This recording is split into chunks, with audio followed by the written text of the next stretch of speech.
Well, good morning. And welcome to Utah State University's Sunrise Session.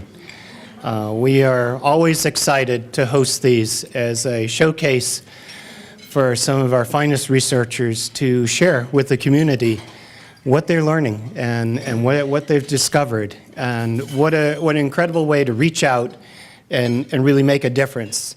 And make a difference both from the perspective of the researcher in seeing the excitement and interest in what they're discovering, as well as the excitement of the community in what's happening in the university and what we are working on to make a difference.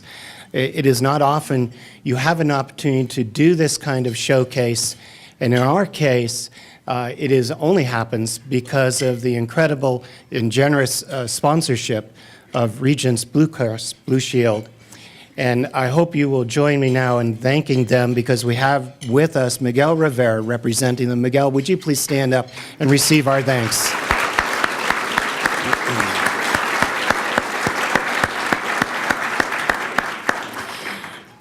Regents Blue Cross Blue Shield underwrites this because of this incredible outreach to the community and what it means to transfer the knowledge that's being generated in the institution to make a real difference with our citizens. And that commitment to that outreach, that commitment to the community is exciting. It's part of what the university as a land-grant institution feeds on. And of course, for Regents Blue Cross Blue Shield, this is the world they live in. It is their community that they are serving by underwriting and helping us make this happen. We have other partners that are also starting to work with us, and we were very pleased yesterday to showcase our speaker today on Utah Public Radio. And Utah Public Radio now will be carrying the introduction of our Sunrise speakers in their Access Utah program. So if any of you caught that yesterday, you already have a brief introduction to our speaker and what she's going to be going through today. And I think that partnership is going to only add a greater value and greater reach for the programs of Utah State University as we look all the way across the state.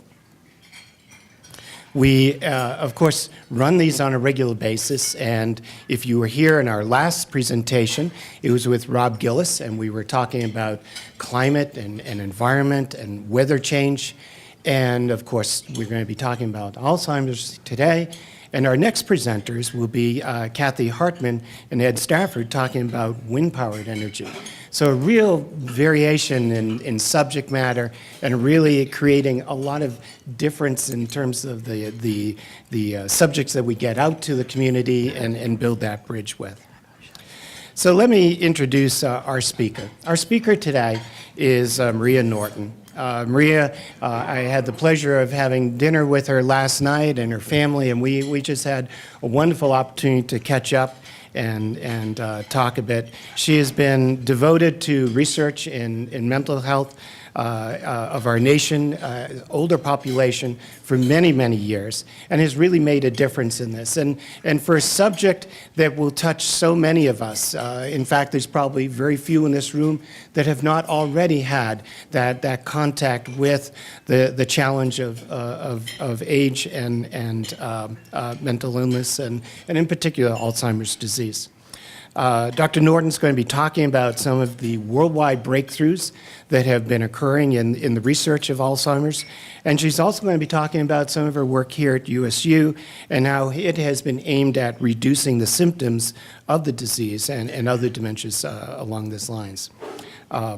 It's certainly very likely that, of course, given the prevalence of Alzheimer's, nearly all of us have had a reason to be interested in this, and we hope that you'll catch a lot of the excitement from her presentation.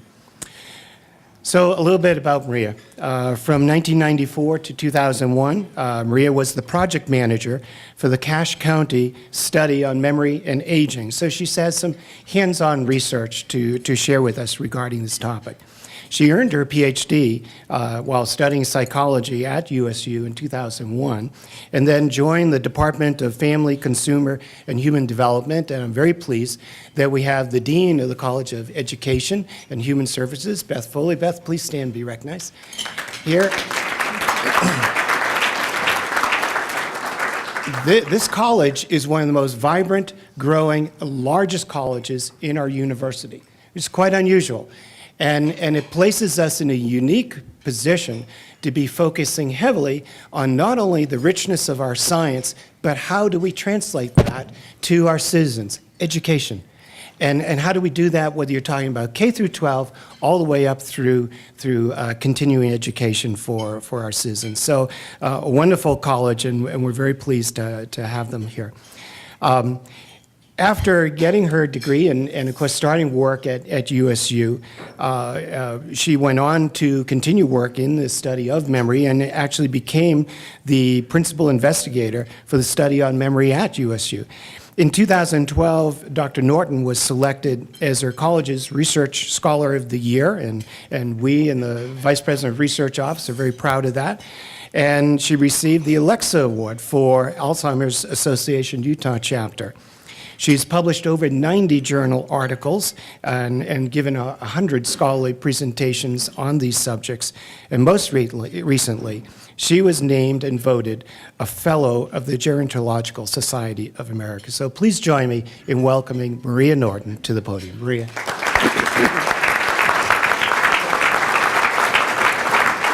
Thank you, Mark. Thank you, Mark. First, let's check the acoustics. Does this sound loud enough for folks? Thumbs up? You can hear me back there? Great. Well, I really want to thank the Office of Graduate and Research Studies, Mark, and Regents Blue Cross. Miguel, it's wonderful that you do sponsor this program, and I'm excited to get out of the lab and out here to meet some wonderful people and to share with you what we've been doing for the last 20 years. To be honest, I'm going to have to apologize because squeezing 20 years worth of research into 25 minutes is going to be a challenge. I'll do my best. We'll hit some high points, and then there will be time for questions towards the end. So with that, let's get started. Today I'll be talking to you about healthy societies, and how we get there is... Oh yes, that might be good. Thank you. Good point.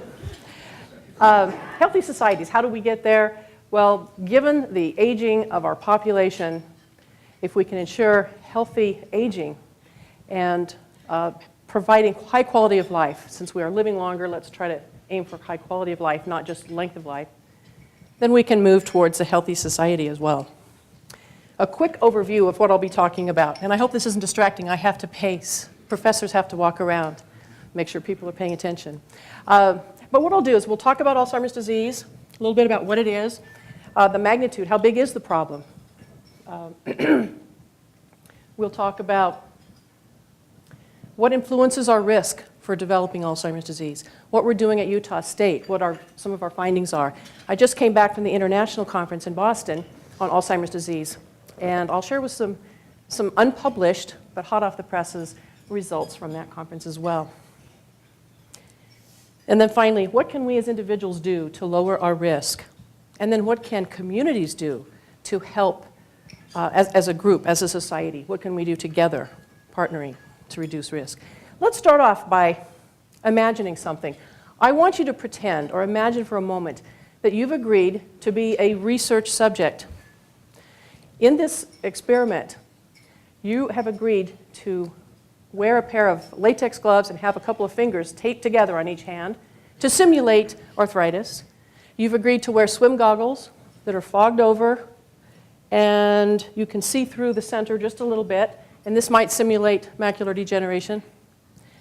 And you've agreed to wear a headset where into your ears is going to be played voices of people talking constantly. You can't discern what they're saying, but there's conversations going on, and it's hard to ignore. That's playing into your head. The researcher asks you to do a few simple tasks. Would you please walk into this next room, get these dishes off of the table, and take them into the kitchen? Put them in the sink. Would you please go into the bedroom and find the white sweater, put it on, and come back out? Would you take this pile of magazines and put them up on the shelf? Sounds easy enough, but I would wager to say that you're not going to last the full 8 hours of the experiment. Before an hour is up, you're going to find yourself confused, easily distracted, forgetful, frustrated, maybe even scared. And now you've experienced just a small peek into what it might be like to live inside a body like that, that has all these different impairments, that's distracting your mind. You get confused and don't even remember what you were doing, and you get distracted and you start doing other things. And to the outside world, it's a very upsetting situation. This is a little bit of what Alzheimer's is. Now, it's been around for over 100 years, so we wish that by now we would have had a cure, but we don't. German psychiatrist Alois Alzheimer first identified it in one of his patients, and this woman had the classic 2 symptoms that we'll talk about here. When you have, in the healthy brain, there are different types of proteins, and beta amyloid is one such protein. It's normally in the brain. It doesn't get in there by some artificial means. And we think that it might work in the realm of oxidative stress management. In people with Alzheimer's disease, this beta amyloid protein forms hard, insoluble masses, like little clumps of clay that sit there in between the neurons and essentially prevent communication between the neurons. Another type of protein, tau, T-A-U, tau protein, exists naturally in the body. It's a part of a microtubule, which is part of the neuron, brain cell, and it's responsible. It's like the train taking nutrients back and forth throughout the cell. Well, the tau protein in persons with Alzheimer's disease, we notice, creates these stringy, spindly type things that we call neurofibrillary tangles. And basically what's happening when you have these 2 types of pathology, the neurons die. The brain cells die. On the left side you see here of this slide, a normal shaped brain, very small cavities. It's mostly pretty dense. And you see what happens when you have this nerve cell death over time. And millions of cells die through this process. And the brain shrinks. And with that brain shrinkage comes loss of function. And I would wager that if I were to ask for a show of hands, probably everybody in this room or close to it is familiar with someone who's suffering from this. The thing about the plaques and tangles that we talked about, scientists are not absolutely certain that that is the real cause of Alzheimer's disease, even yet, even as often as it does co-occur. But it might be the cause, it may be one of many causes. But it could also be an effect, something that happens when a person gets Alzheimer's disease. So we're not quite there yet to be absolutely certain that we know really what it is that even causes Alzheimer's to begin with. So how common is it? How big a problem do we have? Well, let's put this in a little bit of context. How many older people do we have in the country? In the middle of the last century, it was around 8% of the entire country was age 65 and older. It's now 13%. And with the population growth, with those baby boomers aging, it's estimated to be 22% of the entire country.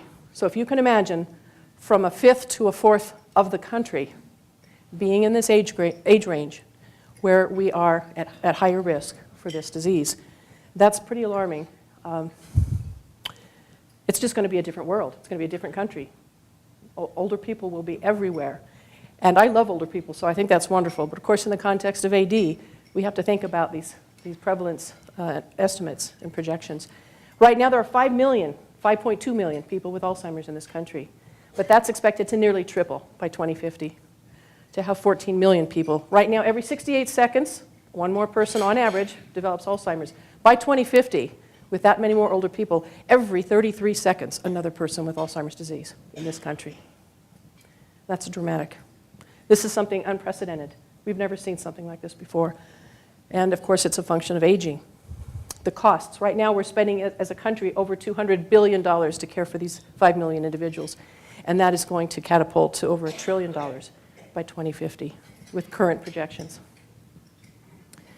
Now, the Center for Disease Control and Prevention did a national survey recently, and this was discussed at the conference recently.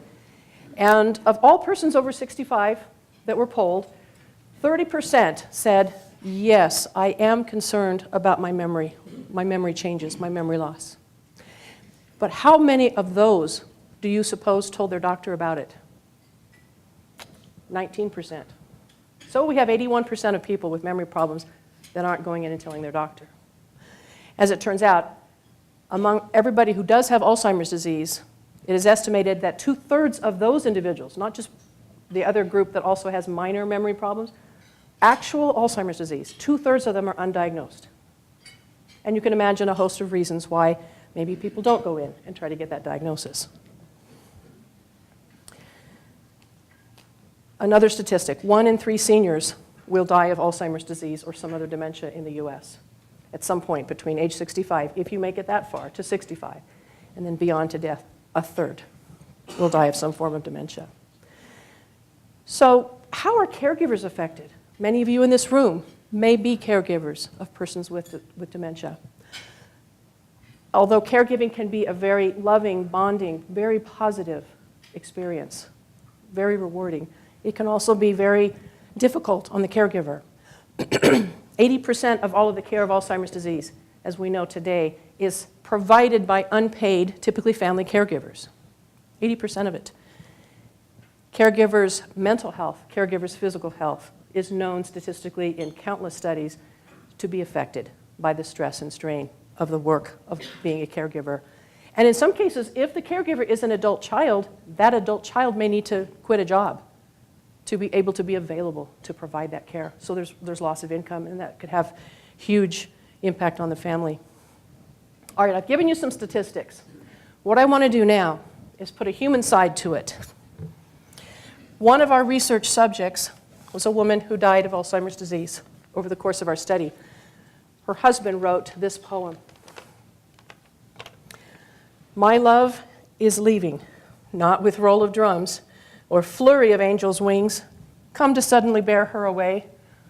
Instead, my love is leaving day by day, unraveling threads of memory entwined with mine that wove the fabric of our lives, fading now into darkness, but leaving a flame that warms and beckons me with promise of eternity. So these are real people and great heartache and great suffering involved with this disease. I'm going to use the metaphor of American bison out there on the plains. Imagine, if you will, in the foreground of this picture, 5 million strong, a herd of American bison, symbolizing our 5 million people in this country who have Alzheimer's today. Notice on the hill behind them, another 10 million bison stampeding down the hill to join those 5 million. And that's what we're looking at. That's kind of where we are. The Center for Disease Control and Prevention and the Alzheimer's Association have dubbed this a public health crisis. Not a public health concern or something that we ought to be putting some research dollars to, but a crisis. Now, we can be very proud of some of the progress we are making as a society with medical research. Look at the 5 bars on the right side of this graph. These are disease entities which are now showing up on causes of death, on death certificates as a cause of death significantly lower than they used to. We've made great progress at HIV and stroke and these other conditions. We're seeing people dying of these conditions less often. But look at the bar on the far left of the screen. That's Alzheimer's disease. That's going in the wrong direction. Not surprising, though, if you think about the population growth and the aging of our society. That 68% is likely an underestimate, because oftentimes on death certificates, what is listed? It may not be that Alzheimer's is listed, even though it's present. It may be some other condition that was the acute condition. So we're going in the wrong direction. We have more and more individuals dying of Alzheimer's disease. But some good news. We were very surprised to hear and very excited to hear at the international conference recently that several countries in Northern Europe are actually showing a decline in Alzheimer's rates. And we can be hopeful that perhaps this might be true in America as well, to begin to counteract the aging of society. We don't really know yet if that's actually going to be the case in this country. If we look around our lifestyles in this country compared to Northern European countries, it's a little bit different. Everybody will ride a bike there. The diets are different. People lead slightly more healthy lifestyle, shall we say. We're making progress in this country in that area. It is yet to be determined if we're going to see these same kinds of declines. I certainly hope so. But there's a lot more that we need to do so that we can follow this kind of pattern and hopefully begin to see a turn in the rates. Now, with any disease entity, we have the nature-nurture debate or argument. It's not really a debate anymore. I think everybody kind of realizes that what we are is a combination of what we're born with the genes, as well as what happens to us. Advanced age is the most significant predictor of Alzheimer's risk. So if you're fortunate enough to live to 65 into that zone, and you're fortunate enough to keep on aging, your risk goes up, okay? There's an early onset form of the disease, but that makes up about 5% of the cases. So most of what we're talking about here, and the focus of our research, is on the late onset form of disease, which makes up 95% of the cases. With genes, the early onset form sometimes comes from a deterministic gene, which means you get this gene passed on to you from your parents, and they got Alzheimer's, and you will too. But that's not most of the cases. That's a very, very minority of the cases. So it's very complex. For the rest of us, this so-called sporadic Alzheimer's disease, or the type that comes from probably a host of genes and a whole number of environmental experiences, is what we're really talking about here, and that what most of us are at risk for. If you have a positive family history, parents, siblings, multiple people in the family that have had Alzheimer's disease, statistically speaking, your risk is higher. Now, I like to think of the glass as half full. Look at the right side of this slide. There is much that we can be doing. Today, we do not have a cure for Alzheimer's disease. And we can't sit around and wait for one, to be honest. We just can't sit around and wait. Fortunately, there are a large number of studies that are beginning to paint a picture of the types of factors that we can actually do, things that we can change, so we can make a difference in our own lives as individuals. I've kind of used green for those factors that will lower our risk, and red for the factors that are going to increase our risk. So higher education is protective. Not only formal education, but doing interesting things in the workplace, your job, your career. Recreational activities, leisure activities that keeps your mind sharp. All of those things, protective. Psychological stress, not good. And we'll come back to talking about stress a little bit later. Healthy diet and nutrition is going to protect you to some extent. Smoking increases your risk. Being physically active is good, lowers your risk. Some chemical exposures, at least the ones we've studied that we hypothesize would be related, are to higher risk. Medications, even head injury. Head injury is a big area that's getting a lot more attention lately as well. What can we do about that? Well, we can't necessarily keep ourselves from getting in a car accident, but we can wear seatbelts. We can't be absolutely sure that we won't fall off our bicycle or our motorcycle, but we can wear helmets. I just sold my motorcycle, by the way. So. I'm giving you a graph here to give you a picture of aging and cognitive status. This yellow curve, I don't know if you can all see it back there, very faintly. That's normal aging, nothing to get excited about. Occasionally you forget, what is that person's name? Oh, where did I leave those keys? That's frustrating. Normal aging, there's a little bit of decline that we'll all experience, nothing to get too excited or worried about. But look at that blue curve. That's an Alzheimer's patient. That's somebody who has steady, gradual, continual decline. Now, we like to think of dividing up, get a sip here, dividing up this trajectory into three parts. The symptomatic stage, that means the person's already diagnosable with the disease. And that's a point of no return today. Again, nothing that we can give that patient will reverse the process. Yeah, there are some medicines that may help with some symptoms, but nothing that's actually going to reverse what's happening with Alzheimer's disease. Then there's the preclinical stage.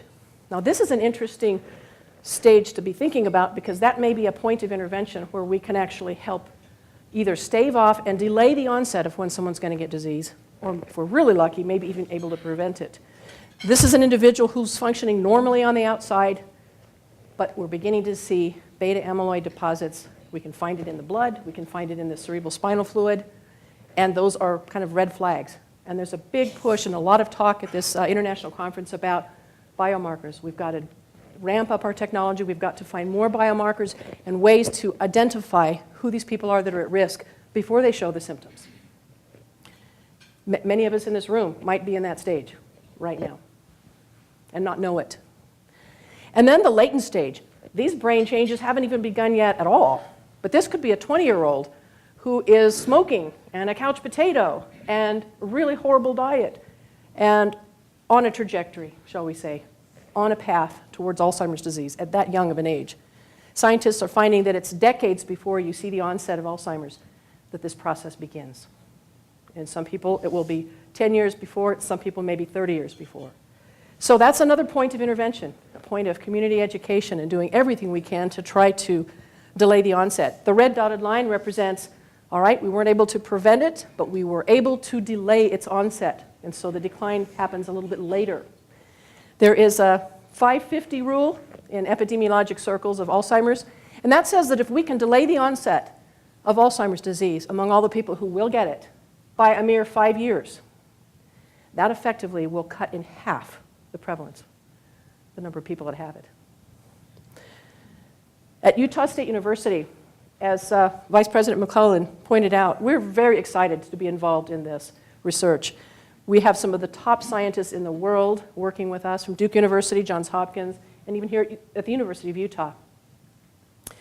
This study was successful in enrolling 5,092 participants out of 5,600 eligible. 90% of the entire county of persons 65 and older were willing to join this study and let us interview them repeatedly, year after year, poke, prod, take blood out, scan their brains. Very, very generous, and I am extremely grateful to the participants and their families. None of this would even have happened if they weren't willing to open their doors. And they've definitely put Cache County, Utah State, on the map. I go to international conferences and they say, yes, I know this Cache County study. They can't pronounce it, but they're very excited about it, and they know about it. And we're very proud of what we've accomplished. It's an observational study, I'll tell you right now. It's not a clinical trial where we're randomly assigning people to have different types of experiences. That is a more definitive scientific study design that allows more definitive learning about cause and effect. Observational studies, we see a group of people that have exposure X, and they get Alzheimer's disease. The people who don't have X, whatever that is, do get it. So these observational studies are not the only word, the only answer. No one study can answer everything. We need clinical trials and we need observational studies because the clinical trials have the scientific randomization that makes everything equal between the groups, but the observational study gets you closer to the reality of who's out there in the community.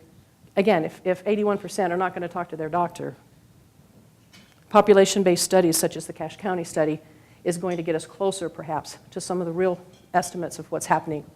This is a map. If you look really closely, you can see a tiny purple dot that's Cache County, Utah. The highest longevity of all counties in the nation as of the 1990 census. Now, it's changed a little bit since then. The map looks slightly different. But this is what spurred us on to using the Cache County population, to considering them for helping us with this research. If people live a lot longer, there's a lot more years you can study. We can then find out what are the factors that predict who's going to be free of Alzheimer's disease if they live to 75, 85, 95, 105, because we have people that live that long. Now, maybe there'll be questions at the end. I don't have time to go through all these other studies. The actual original parent study ended in 2011. Many spin-off studies are coming from this original project. It's a wealth of data, and some of these studies originally, some of these studies are actually going back and revisiting participants. Many of them are just using the data. It's a huge gold mine. We're looking at what factors affect progression of dementia. Dr. Shantz is leading that. I'm looking at stress, what that does to your Alzheimer's risk. We're also testing out a memory aid in a very small pilot study. All right, let's do some quick highlights of some of the findings from our study in Cache County. We found, for example, that individuals who were exposed to pesticides in the workplace, farmers, typically, that's what they have to use, 42% higher risk for Alzheimer's disease among those exposed to pesticides. So right away we think, all right, well, then what can we do to protect them? Protective clothing, those kinds of concerns, occupational safety, And historically, I'm not sure how much protection there was for these persons who were exposed to pesticides over the last century, but diets, a varied diet, rich in fruits and vegetables and low-fat dairy and lean meats, such as you see pictured here. This was really exciting. We saw those individuals who have this kind of diet. At the beginning of our study, they were significantly higher in cognitive status than the others who had a poorer diet. And that advantage, if you will, stayed with them over the 11 years of testing. So diet is important. The lower left part of the screen gives you just a few of the results in the pharmacoepidemiology area. One of our main hypotheses was looking at various classes of medications to see, medications, by the way, that we take for other reasons. Not medications that you would take for Alzheimer's disease, but you would take it for your cholesterol, your high blood pressure, your arthritis. Non-steroidal anti-inflammatory drugs such as ibuprofen, if the individual took them for 2 years or longer, we saw a 55% lower risk for Alzheimer's disease. And this makes some sense because Alzheimer's disease, one of the hypothesized processes is neuroinflammation. So that's sort of a side benefit, perhaps, of these anti-inflammatory drugs. But I will say that that differs from some randomized clinical trials that didn't find NSAIDs being significant.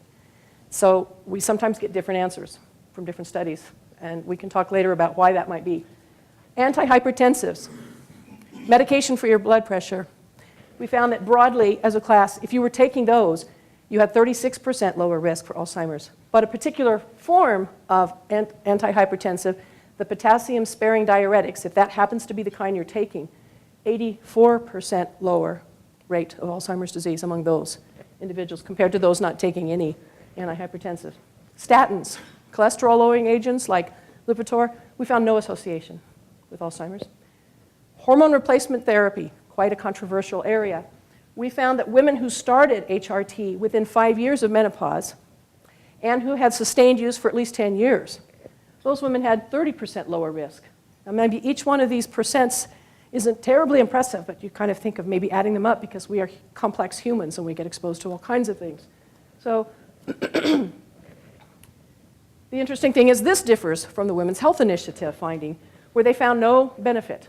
But then collectively, if you look at all of the hormone replacement and Alzheimer's studies, what you find, the consensus seems to be that HRT is beneficial in midlife to lowering risk for Alzheimer's in late life.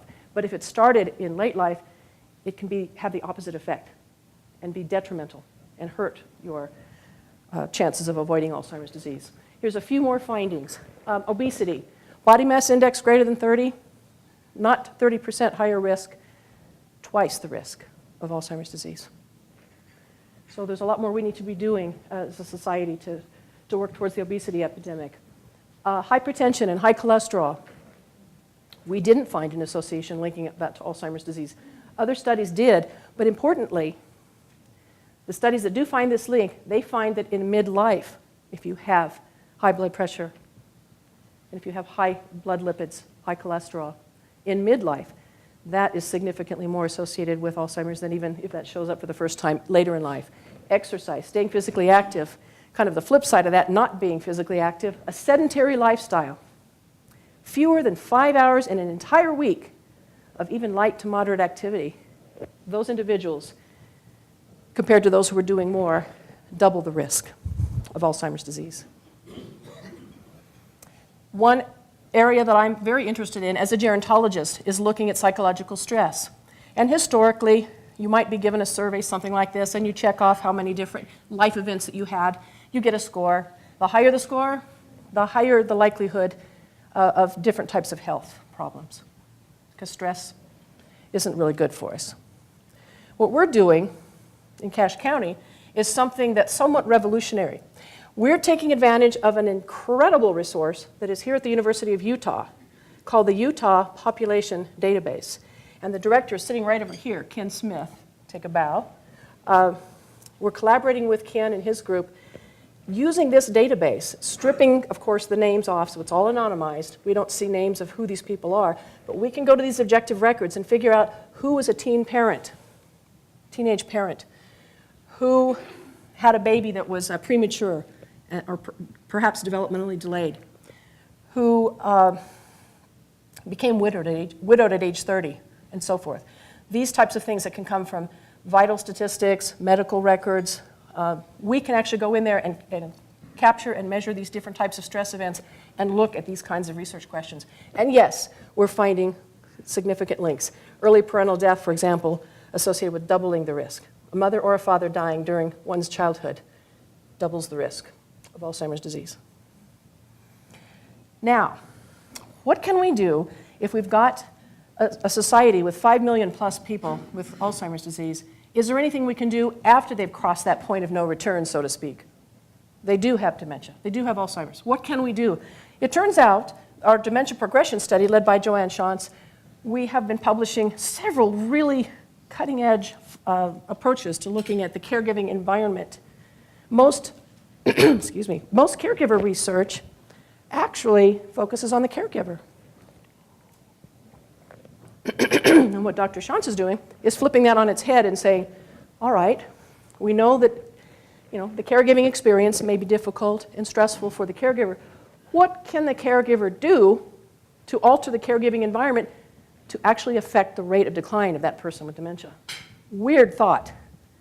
It's not completely in that person's genes or what chemicals that have gone into the body, but something about the caregiving environment. We found that caregivers who rated their relationship closeness with that person for whom they're providing care as close, or closer on the higher end of that scale, those individuals declined significantly more slowly. They stayed at a higher level of function, all other things being equal, controlling a whole bunch of other factors. Caregivers who reported using a variety of cognitive stimulation activities for their loved one with dementia, those persons with dementia declined much more slowly. And what we're after here is, if we can't cure the disease, we certainly would love to slow down its progression to maximize the quality of life and the function and the ability to interact and enjoy life for that person with dementia as long as possible. We found that caregiver coping strategies that were focused more, we like to call it problem-focused coping. Let's be concrete about, this is a roadblock, let's see if that's something we can do something about and remove that roadblock. Let's get some services here, let's implement and orchestrate things to do what we can to provide a better environment for this person. The person who copes with stress in a productive, problem-focused way instead of an emotional way of just fretting and being really upset, blaming people and so forth. The problem-focused coping, those persons who are cared for with a caregiver like that, they decline significantly more slowly. This is pretty revolutionary stuff. It took a while to get our doctor or psychiatrist friends to believe it. We had to put all kinds of controls in the model to make sure it wasn't other things. Caregiver personality. If you are a caregiver and you can avoid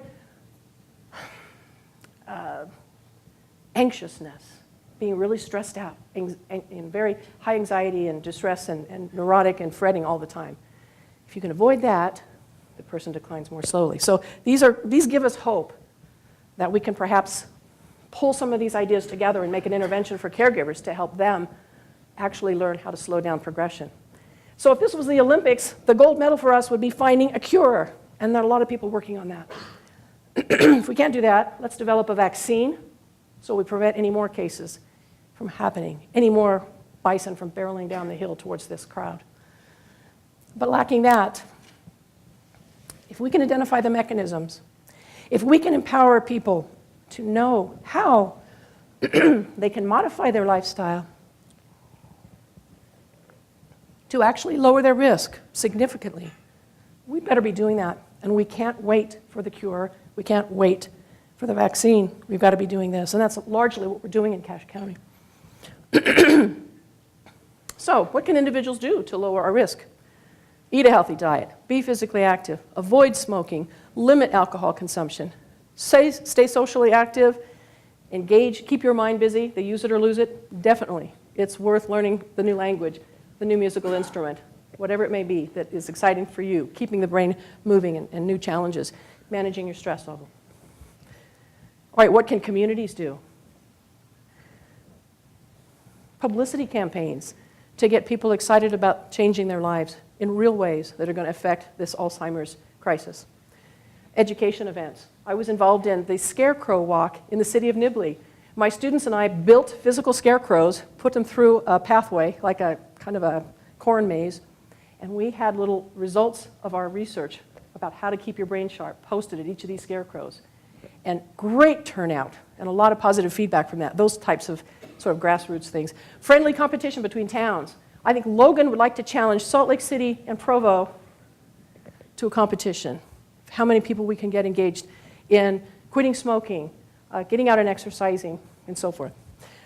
Human services licensing exams. Anybody in the human services field, it's now time to be looking at those licensing credentials and see if we ought to be talking more about aging and Alzheimer's disease, caregiving, and so forth, and having that be part of that training.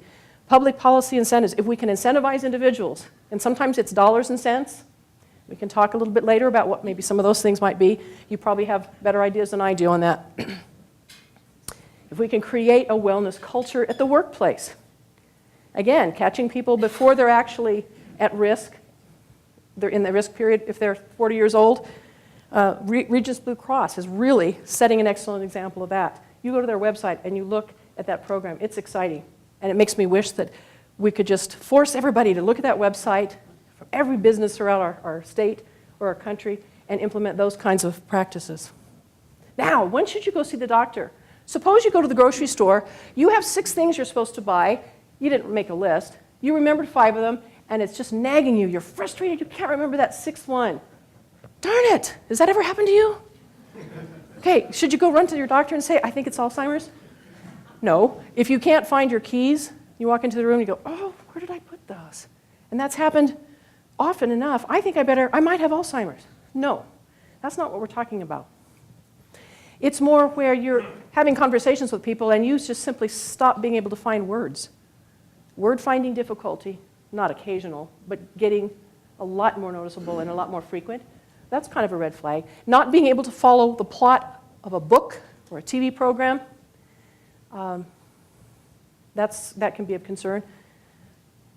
And having your memory decline more rapidly than your same age peers. All of your friends seem to be doing a lot better than you are, and you seem by comparison to be really declining a lot faster.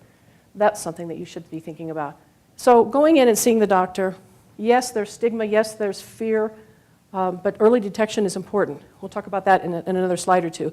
At the international conference, there were results from England that approach this question, are we at the point now that we know enough about Alzheimer's disease and enough about clinical tests that we could mandate population-wide screening? Anybody over 65, everybody's got to come in and get this detailed evaluation.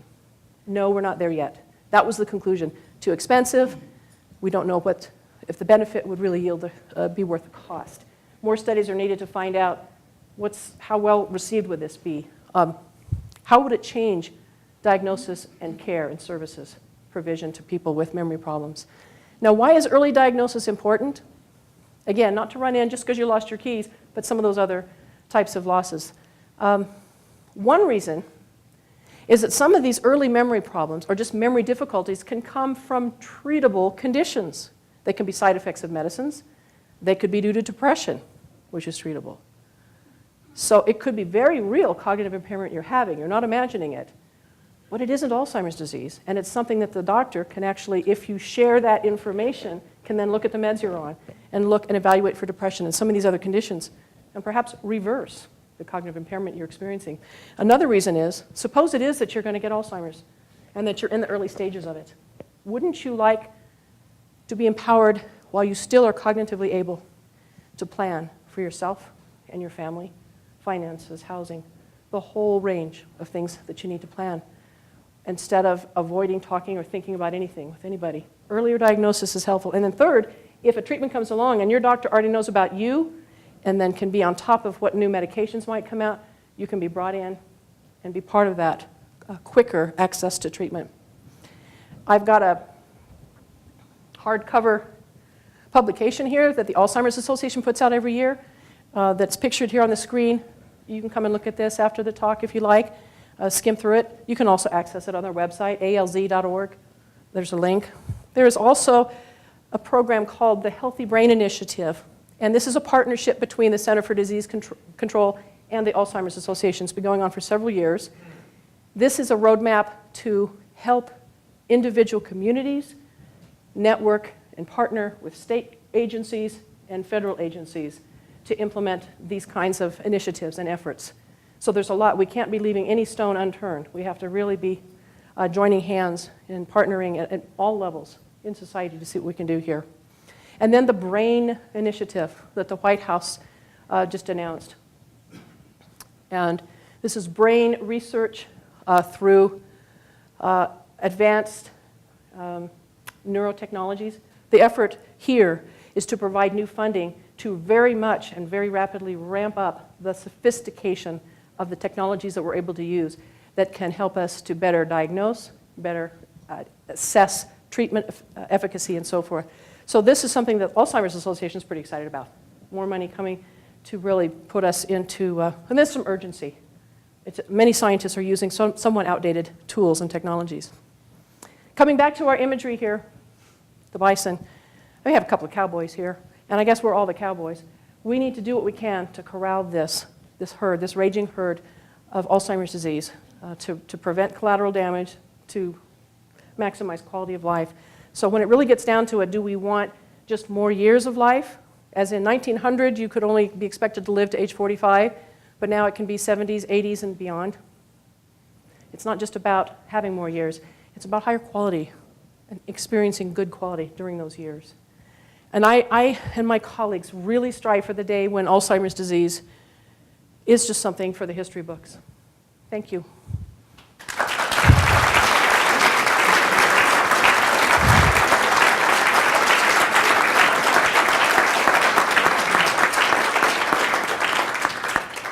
The floor is open for questions. Did you forget? Oh. Yes, sir. One thing, I'm turning 65 this year. Very active mentally. I teach college and so forth. And so I'm one of those guys really paying attention, I think. One of the things I'd like to see more of, and my wife and I, she just retired. She was the smart one in the family. Was really looking at the healthness. And so one of the things, like we have our own garden and we do that stuff. But one of the things we've been running into a lot lately, sounds bizarre, is coconut oil. Coconut oil, in fact, there have been some really good statistics, as far as I can tell. Very health-conscious item that's, you can cook it instead of the butter I've been using or mayonnaise. And it's amazing some of the, unofficial educational pursuits out there. Any word, so one of the things I'm interested in, I loved your list of things, what to do. Any thought on that? Is that anything you probably don't look at? We haven't looked specifically at that particular product, but it's along the theme of low-fat consumption. So low-fat dairy is dramatically different in the impact of this overall healthy eating pattern. So, I mean, at Utah State, the Aggies, we love our Aggie ice cream, do we not? We love our Aggie ice cream. And I'm not going to say anything bad about it because, it's wonderful. I would suggest that's one of the things we're really, even in the last few months, we're really looking at consciously. Look at that kind of thing. And even, soy milk versus regular milk, it probably isn't all that great. And I realize Aggie ice cream shouldn't be number one. It's only when we go to it. When you've been very good and you've done, you've jogged for 5 miles and you've learned a new foreign language, go out and get yourself Aggie ice cream cone. Yes, sir. You mentioned pesticides, but just the people that are interacting with them more heavily. Should we be concerned about what's on our food, or should we go organic? Or, is the trace amount of pesticide, is that really concerning? Or? That is not what we looked at. That is an excellent question because there are going to be trace amounts, as you say. It was organochlorines and organophosphates as the types of pesticides in this overall broad class that we did find associated with higher risk. But these were individuals who were actually out there day to day spraying and getting probably a lot more on their bodies than what is eventually ending up on our dinner table. I don't know anything about the data specifically about the trace pesticides that may wash your fruit when you get it. So there's just a few obvious things that we could do. And occasionally we can still be exposed to illnesses through produce. But it was more the focus on the farmer that was exposed through the workplace. Yes, sir. Early in your presentation, you talked about amyloid proteins, that they have a natural function. And it reminds me somewhat of the cholesterol, where there are different kinds of cholesterol, and they can be gluconated and distorted, and therefore, what work is there in that area? What's the function of amyloid proteins to be there legitimately, and what is it is there any work that's being done as far as how they turn into a problem or any of that? You know, I don't know all of the neurobiological research that's out there because I'm a gerontologist, but from what I've read, it's as though scientists are not even absolutely positive what all the functions and purposes of that beta amyloid protein are. So it's a little bit ambiguous, but it's thought that it may have some association with a beneficial effect for dealing with oxidative stress. So as to concrete research that right now is trying to find what is it that triggers in some people the beginning of the deposition of these plaques or the buildup of these tangles within the neurons. I'm not sure. If there must be. There's research on every single angle. There's multiple mechanisms. We don't think that there's really one pathway to Alzheimer's disease. There are mechanisms like lipid metabolism, glucose regulation, neuroinflammation, and even with regard to stress, which is sort of an inflammatory kind of response, there's also the chronic exposure to the glucocorticoids or the stress hormones that hammer the brain at high levels for someone chronically exposed over a long period of time to high levels of stress. So I think it's a multivariate problem. We don't really know what all the causes are. So thank you for your question. Yes, ma'am. I have read in some articles that one way to prevent having Alzheimer's disease would be to play crossword puzzles or chess. How about solving math problems? Would that be one of them too? Yes, absolutely. Anything that's challenging your brain to think, to process information, to make decisions, that's good for you. And it doesn't have to come from formal education. If you spend 10 or 20 years in formal education, depending on how far you go, that ends, and you have maybe 40 or 50 years in your occupation. So sometimes in occupational exposures, we find the person who is at a sort of a high level of complexity, that's healthy, but then never is challenged to learn new things, that's not a good thing. Contrast that with the person who has to change jobs, change careers, rethink, retool, learn new skills. That is actually helpful in terms of Alzheimer's. But definitely, math problems, languages, musical instruments, talking about politics, learning how to repair a bicycle, anything. Anything that's really kind of challenging you to learn something new. And that comes from a so-called cognitive reserve hypothesis, which researchers, Jakob Stern being one of the first researchers to promote this idea, is that what's happening when we do these intellectually challenging activities is we're actually building more connections. If you will, building a bigger and more complex highway for information to pass along. So if you do have a neuropathology that happens and you have some places where things are globbed up with these plaques, there are alternative routes. But if you simply have fewer highways and several of those begin to get blocked, you're going to start dropping in functioning. And so the cognitive reserve hypothesis says you actually have the ability to adjust even when there is Alzheimer's disease happening. And so with cognitive reserve, a lot of times folks who will get Alzheimer's disease eventually anyway, at least the delay in the onset can be seen. So they don't look like they have Alzheimer's for a very long time. In one of your earlier slides, you showed that many of the countries had fewer Alzheimer's than the United States. What are they doing that's different? Yeah, that's a good question. And it wasn't really comparing those countries to the US as much as comparing the change between 2000 and 2010. So in Finland and Sweden and the UK, over that 10-year period, the prevalence or the proportion of people that had it, they were seeing those numbers drop. And you know, to be honest, I've talked to some of my colleagues in Sweden. It isn't necessarily really clear that they've done anything culturally in a dramatic way of changing lifestyles, such as we're talking about here, trying to get happening in America. And a lot of this is genetic. The apolipoprotein E is probably still the most famous and highest genetic factor linked to Alzheimer's disease. And of course, we've studied that in our in our project. Cache County is comprised of this particular birth cohort, 1895 to 1930 is when our participants were born, also largely from Northern European descent. And therefore, they have this ApoE allele in a little bit higher proportion than elsewhere. So we have in Cache County, in our study, a little bit higher rates than even nationally because of the representation of Northern Europeans. So if the genes are more likely, the genes that are high risk for AD are more likely in the Scandinavian, Northern European countries, how is it that their rates are dropping? It almost would feel like they're doing something different, but I don't have actual data to share there with that. I mean, I do know that Dallas Anderson, our project officer at NIH, has been recently quoted to say, we don't have a cure, we don't have a vaccine, we do know a lot of modifiable factors. And right now, that's all we've got. We've got to do the things which we see time and again in multiple studies associated with lower risk. And then we just hold our breath, take our chances, and hope that we have more protective genes than we have risk genes. There was a question, let's see. Is there an objective quantitative test for diagnosing Alzheimer's? Yeah, so this individual asked if there is an objective test that you can take to diagnose Alzheimer's. And here is where you have to be very careful, because on the internet, particularly linked to commercial ventures, there will be these little quizzes.